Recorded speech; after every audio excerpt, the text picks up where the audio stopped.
Atenção! Você já parou para pensar que as 7 igrejas do Apocalipse escondem um segredo que poucos conhecem? Isso mesmo. Elas não são apenas cartas antigas de João. São um mapa profético, uma revelação bombástica das diferentes épocas da igreja ao longo dos séculos. E o que você vai descobrir aqui hoje pode mudar tudo o que você pensa sobre a fé cristã. Fique comigo até o final, porque esse mistério apocalíptico vai te deixar sem palavras, e o tempo está correndo contra nós. Muitos não sabem disso, mas as igrejas de Apocalipse 2 e 3 são um código divino, um alerta urgente para os últimos dias. Vamos mergulhar nisso agora, porque o que está em jogo é o destino da sua alma. Éfeso, a igreja do primeiro amor perdido, primeiro século depois de Cristo.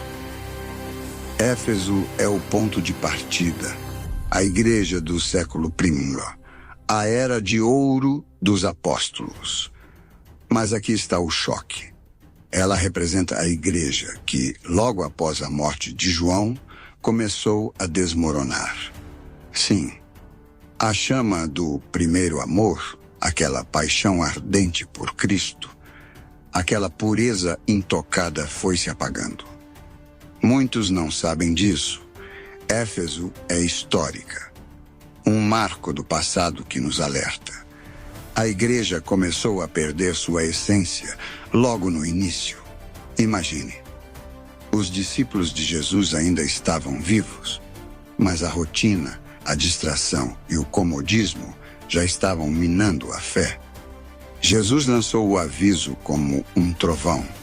Lembra-te de onde caíste, arrepende-te e volta às primeiras obras. Apocalipse 2:5. E se não obedecesse, o candeeiro seria removido à presença de Deus, extinta. Será que estamos repetindo esse erro hoje? Fique comigo, porque isso só vai ficar mais intenso. Esmirna, a igreja perseguida, séculos 2 e 3. Agora, Esmirna, prepare-se para algo impressionante. Essa igreja histórica enfrentou o inferno na terra. Perseguições brutais, martírios sangrentos, arenas cheias de leões famintos.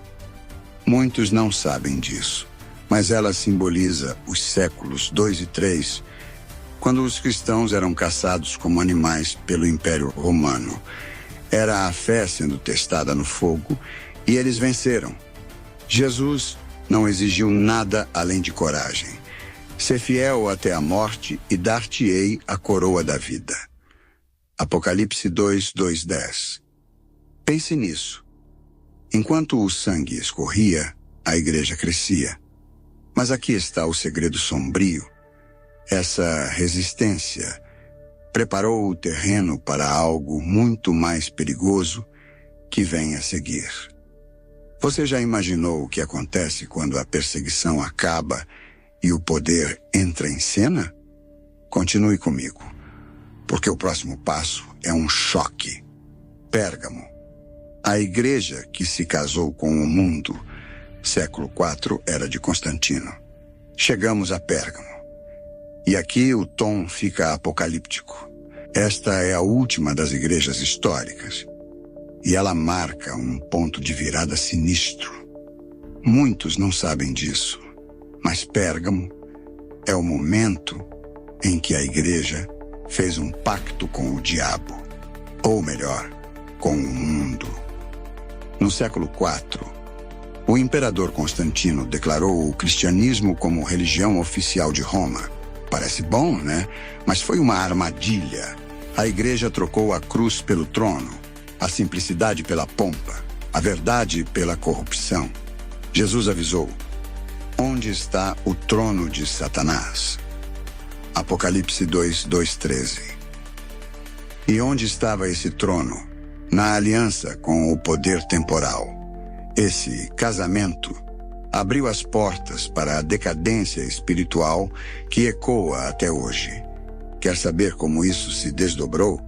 O próximo capítulo é ainda mais sombrio. Tiatira, a igreja corrupta e dominada pelo papado. Idade Média, séculos V ao XV. Agora entramos nas igrejas que ainda vivem entre nós, e Tiatira é de arrepiar. Atenção! Ela representa a Idade Média, o auge do papado, quando a igreja se transformou em um império de poder e trevas. Muitos não sabem disso, mas esse período foi uma conspiração espiritual.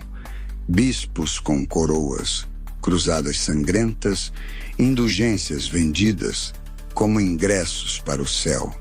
Jesus chamou isso de Jezabel, uma figura de corrupção, idolatria e controle. Ele disse: "Toleras Jezabel, que ensina e engana meus servos." Apocalipse 2:20.